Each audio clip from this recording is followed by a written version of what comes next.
jízdy, otevřeno každý den.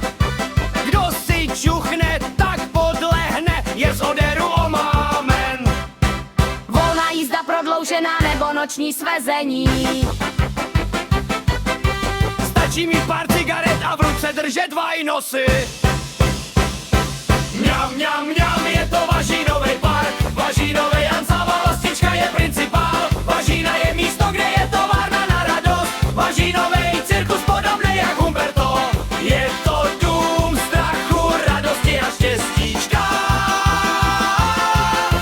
Majitelka Važíno parku, to je naše vlastička.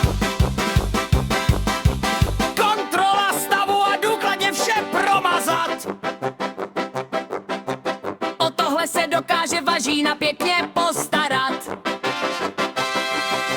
Stačí se jen objevit a mít chuť se povozit. Pokud dobře nestojí, Vlasta ho hned zprovozní. V tomto parku stovky návštěvníků bylo zadarmo.